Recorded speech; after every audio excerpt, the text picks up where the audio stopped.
Friends, वो जगजीत सिंह ने शायद गाई थी गज़ल, बात निकलेगी तो फिर दूर तलक जाएगी। और शायद मेरी वीडियो के साथ भी ऐसे ही हुआ कुछ।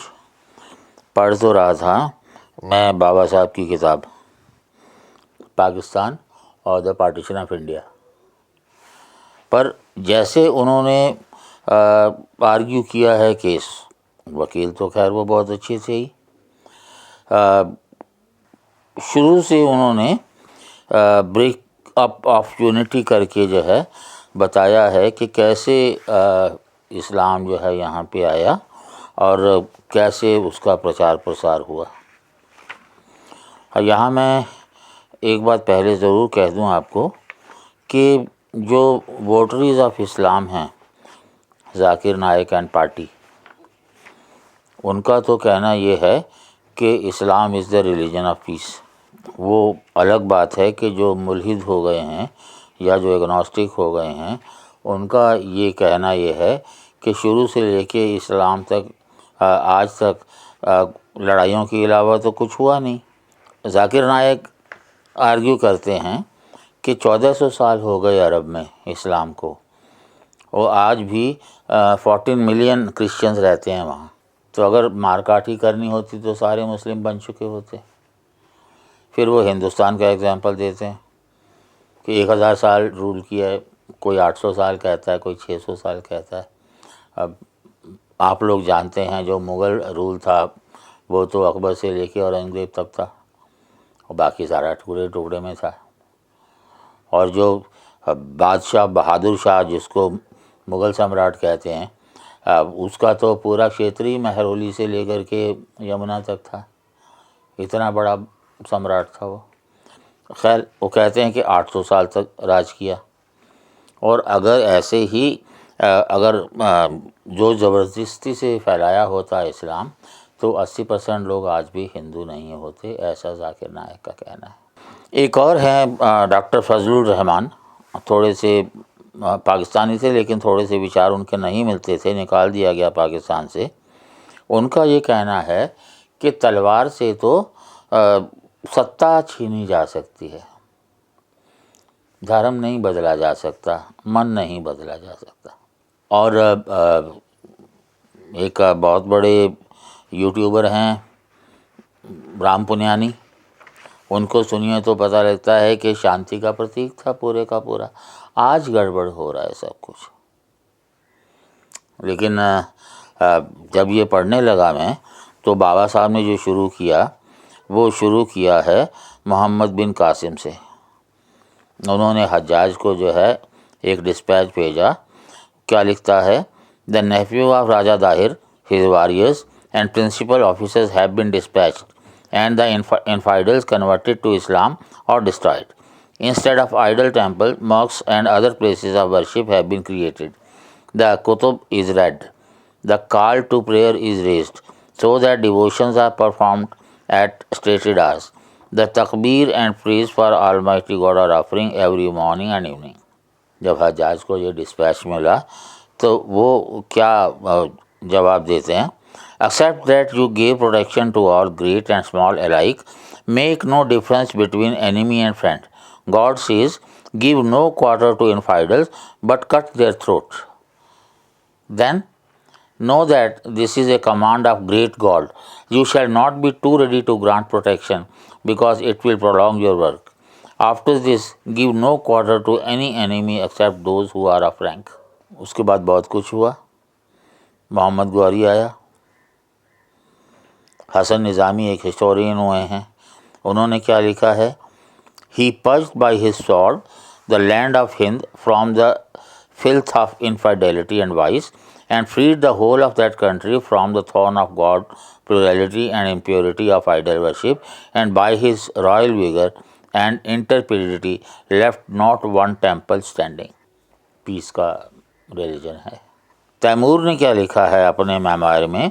माई object in invasion of Hindustan is to lead a campaign against the infidels, to convert them to the true faith according to the command of Mohammed, to purify the land from the defilement of misbelief and policies, and overthrow the temples and idols, whereby we shall be ghazis and mujahids, companions and soldiers of the faith before God. ये सारे attack तो हुए, पर ऐसा नहीं कि मुस्लिम लोगों में आपस में भाईचारा था या उनकी एक ही बिरादरी थी।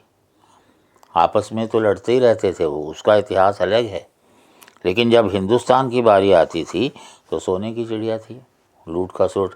ये हमेशा जो हिस्टोरियन हमारे आज तक के थे उनका कहना था कि वो जो आते थे वो लूट खसोट करने आते थे, क्योंकि मंदिरों में बहुत पैसा होता था। और वो ये भी तर्क देते हैं कि जब हिंदू राजाओं में आपस में लड़ाई होती थी वो भी तो एक दूसरे के मंदिरों को लूटते थे। जब इन्वेडर्स लूटते थे मंदिरों को, फ़र्क क्या था, वो मूर्तियाँ तोड़ देते थे, पैरों से कुचलते थे, मस्जिद में रख दिया, मक्का भेज दिया, मदीना भेज दिया। जबकि हमारे राजा जब एक दूसरे से लड़ते थे तो उनके मंदिरों की मूर्तियों को उठा करके अपने मंदिरों में स्थापित कर लिया करते थे, कोई फ़र्क नज़र नहीं आता उनको। एक कविता लिखी थी मैंने इमरजेंसी के टाइम पे, उसकी कुछ लाइनें यहाँ सटीक लागू होती हैं। अपने मस्तिष्क की नसों से रिश्ता मवाद भी नहीं देख पा रहे हो तुम, क्योंकि तुम्हारी पुतलियाँ स्थिर कर दी गई हैं और लहू से बनी निक्टिटेटिंग मेम्ब्रेन ने छिपा लिया है सभी तथ्यों को तुम्हारी पाँव से परे। मैं आरोप लगाता हूँ आज के हिस्टोरियंस जो जिनकी किताबें हम पढ़ते हैं कि वो ऐसे घोड़े हैं जिनकी कमान सधी हुई है और आँखों के दोनों तरफ जो बांधा होता है कि वो सामने के अलावा कहीं ना देख सकें, वही हालत उनकी है। ये सारे डिटेल जो हैं बाबा साहब ने एक किताब से लिए, डॉक्टर टाइटस, इंडियन इस्लाम। और मेरी एक बहुत ही ख़राब आदत है कि जब मुझे लगे कि कुछ अतिशयोक्ति हो सकती है तो मैं फिर सोर्स को खोजता हूँ, और फिर वो सोर्स मैंने खोजा ये वाली किताब जिसको बाबा साहब ने बार बार कोट किया है, और मैंने कंफर्म भी किया हर page by page, line by line. तो क्या लिखे हैं मोहम्मद गजनी के बारे में? The slaughter of infidel seem to be one thing that gave Mohammed particular pleasure. In one attack on Chandrai in AD 1019, many infidels were slain or taken prisoners, and Muslims paid no regard to booty until they had satiated themselves with the slaughter of the infidels and worshippers of the sun and fire. The historian naively adds that the elephant of Hindu armies came to Muhammad of their own accord, leaving idols, preferring the services of the religion of Islam. उसके बाद बख्तियार खिलजी की बात आती है, उसके बारे में भी है। सारा कुछ करके लब्बो लुआब ये है कि मोहम्मद बिन Qasim carried out his plan of destruction systematically in Sindh, we have seen, but he made an exception of the famous temple at Multan for purpose of revenue. और हिस्टोरियंस कहेंगे देखा उन्होंने छोड़ दिया था मंदिर को भी। As this temple was a place of resort for pilgrims who made large gifts to the idol. Nevertheless, while he thus satisfied his avarice by letting the temple stand, he gave vent to his malignity by having a piece of cow's flesh tied around the neck of the idol. मूर्ति के गले में गाय के मांस का एक टुकड़ा बांध दिया उन्होंने। मिन्हास सिराज लिखता है कि जब उनने सोमनाथ का टेम्पल तोड़ा और उसकी वो मूर्ति को उठा के ले गया, उसको 4 टुकड़े किए। 1 part he deposited in Jami Masjid of Ghazni, 1 he placed at the entrance of the royal palace, the 3rd he sent to Makkah and the 4th to Medina. फिर डॉक्टर टिस्टन्स लिखते हैं मोहम्मद गौरी के बारे में कि in his conquest of Ajmer destroyed pillars and foundations of the idol temples and built in their stead mosques and colleges. At Delhi, the city and its vicinities were freed from idol and idol worship, and in the sanctuaries of the image of God, mosques were raised by the worshippers of one God. Qutbuddin Aibak destroyed nearly 1,000 temples and then raised mosques on their foundations. हमारे historian से पूछा जाए कि मैंने शायद एक किसी video पहले में भी बताया था कि अगर हमने मिडिवल इंडिया की हिस्ट्री जाननी है तो 8 वॉल्यूम हैं, the history of India told by its own historians. ये सारे डिटेल्स जो हैं, तारीख़ फ़िरोज़ शाही, तुगलक शाही, अकबरनामा, ये एलियट एंड डाउसन ने 8 वॉल्यूम लिखे हैं और वॉल्यूम जो हैं उसके इसी नाम से हैं, the history of India as told by its own historians, volume 1, 2, 3, 4, 5, 6, 7, 8 और विद पेज जो हैं ये सारी रेफरेंसेस दी हुई हैं। Muhammad seemed to have made the slaughter of infidels, the destruction of their temples, the capture of slaves, and the plunder of the wealth of the people, particularly of the temples and the priests, the main object of his raids. On the occasion of his first raid, he is said to have taken much booty, and 500,000 Hindus, beautiful men and women, were reduced to slavery and taken back to Ghazni. Ghazni में इतने slave हो गए थे कि 1 दिरहाम, 2 दिरहाम, 10 दिरहाम इस rate पे बिक रहे थे वो। आज के हिसाब से 1 दिरहाम का मतलब होता है करीब 26 रुपये और वो सारे के सारे पहले उनको कन्वर्ट किया जाता था, उसके बाद फिर उनको भेज दिया जाता था। In the year 1202 when Qutbuddin Aibak captured Kalinjar, after the temple had been converted into mosque and the very name of idolatry was annihilated, 50,000 men came under the collar of slavery and the plain became black as the pitch with the Hindus.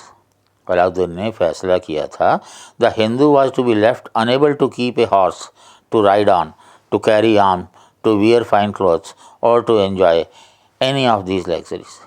Lane Poole एक और historian हुए हैं, वो लिखते हैं, the Hindu was taxed to the extent of half of the produce of his land and had to pay duties on all his buffaloes, goats and other milk cattle. The taxes were to be levied equally on rich and poor. No gold or silver, not even betel nut, so cheering and stimulative to pleasure, was to be seen in a Hindu house. And the wives of the impoverished native officials were reduced to taking service in Muslim families. Revenue officers came to be regarded as more deadly than the plague, and to be a government clerk was disgrace worse than death, insomuch that no Hindu would marry his daughter to such a man. No Hindu could hold upon his head. Blows, confinements in the stocks, imprisonment and chains were all employed to enforce payments. एक काजी ने जो है अलाउद्दीन से जो राय मांगी तो उसने जो है जिस तरह की राय दी कि प्रॉफिट ये चाहता है कि कन्वर्ट करो, नहीं होता तो जिजिया दो, नहीं होता तो उनसे लड़ाई करो और उनको ख़त्म कर दो। सीधी सी बात है। ये सारी कहानी जो है 762 साल तक। Such is the story of this period of 762 years which elapsed between the advent of Mahmud of Ghazni and the return of Ahmad Shah Abdali. ये सारा कुछ जब हुआ, ये तो मतलब एक सीन था। असल में कुल मिला के क्या हुआ, सबसे आसान तरीका था क्या कन्वर्शन का, कि आप राजा को कन्वर्ट कर लो, जनता अपने आप कन्वर्ट हो जाती थी। आप एक मुखिया को, परिवार का है या कुनबे का है, आप उसको कन्वर्ट कर दो तो सब के सब कन्वर्ट हो जाते थे। ऐसा तो बहुत आसान था और जितना हुआ 70 से 75% तक आपको जो है टैक्सेस देने हैं, खराज और जिजिया को लेकर के। तो कोई मतलब दबाव थोड़ी डाला गया। आज के हालात से कंपेयर करो। पंजाब सरकार ने डिसाइड किया कि जो लोग जो है एक कोविड का इंजेक्शन नहीं लगवाएंगे तो उनकी ऑफिस से छुट्टी की नहीं जाएगी। पंजाब सरकार ने तो कोई प्रेशर तो नहीं डाला इंजेक्शन लगवाने के लिए।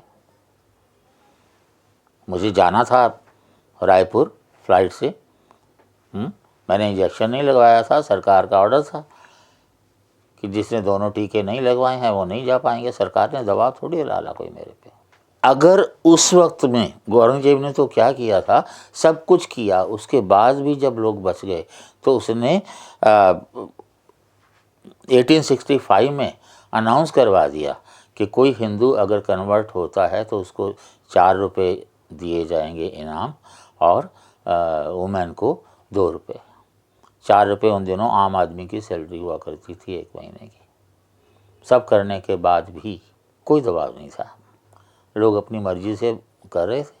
वो ही नहीं, आप उसको आज के हालात से तुलना करें, आपको जान के हैरानी होगी कि कोविड के दौरान क्रिश्चियनिटी और इस्लाम का जितना प्रचार अपने यहाँ हुआ है, उतनी तेज़ी से तो इन लोगों की तो कोई बिसात ही नहीं थी, कहना चाहिए। जगह जगह पादरी हों चाहे तबलीगी हों, जा कर के भूखे को खाना खिलाना, उनकी मदद करना, उनकी सेहत का ध्यान रखना, क्योंकि पैसा जो है जो सऊदी से आया या फिर जो क्रिश्चियन मिशन से आया, आपके जो पब्लिक स्कूल्स हैं मुंबई और दिल्ली के, अगर सिर्फ इन दोनों को जोड़ दिया जाए तो क्रिश्चियंस की जो सेविंग है मेरे ख्याल से 3000 करोड़ से ज़्यादा होनी चाहिए, सिर्फ इन दोनों जगह से। तो हम ही लोग उनको पैसा देते हैं ताकि वो हमें कन्वर्ट करें। हवाला से पैसा अपने यहाँ आना कोई टेढ़ी बात थोड़ी है कि आराम से कुछ भी कहीं से भी आई, मलेशिया से लाई, आप नेपाल से ले आइए और कहीं से। तो अगर अब जो है जो आप सो कॉल्ड डेमोक्रेसी में सुना है, अब अगर सरकार से प्रेशर पड़े तो कोई भी कुछ भी कर सकता है। अब एक समाचार मुझे मिला था कि पंजाब में एक लड़की वो कन्वर्ट हो गई। क्यों?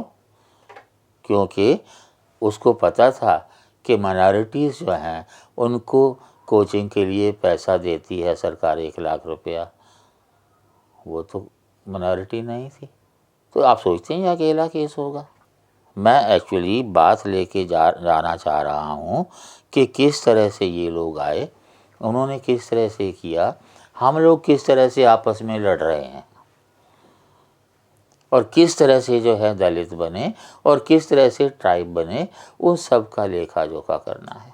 हम क्यों लड़ रहे हैं? क्या वो लोग हमारे रिश्तेदार थे? आपकी जो मुस्लिम लीडरशिप है वो यही कहती है कि हम लोगों ने राज किया, तो भैया अब क्यों रो रहे हो, क्यों कंगले हो रहे हो? इस्लाम में 3 तरह का सर्टिफिकेशन है, अशराफ शरीफ लोग जो हैं, ठीक है, और सबसे छोटे हैं अरजाल जो दलित लोग हैं। जितनी भी इंस्टीट्यूशंस हैं इस्लामिक वो सारी अशराफ के हाथ में हैं, जबकि उनकी गिनती 3 से 4% होगी पूरे हिंदुस्तान में, बाकी सब तो पाकिस्तान भाग गए थे। All India Muslim personal law board जो एक NGO है जो दादागिरी करती है, सारे के सारे 200 के 200 मेंबर जो हैं अशराफ हैं, शरीफ लोग हैं। जो भी कायदे कानून बनते हैं इस्लाम के लिए वही लोग बनाएंगे, जबकि आप लोगों को पता है कि 4 स्कूल तो है ही कॉमन, 6 भी माने जाते हैं, पर चलेगी उनकी। तो ये अशराफ लोग जो हैं, जो ब्लू ब्लड वाले हैं, जिनका अरब खून है, जो हिंदुस्तानी मुस्लिम हैं वो तो हिंदुस्तानी मुस्लिम हैं भाई।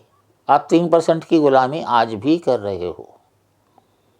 आज़ाद तो होने की बात कहीं भी नहीं है इस्लाम में। बात थोड़ा लंबी है, इसलिए जारी रखेंगे, जल्दी मिलते। धन्यवाद।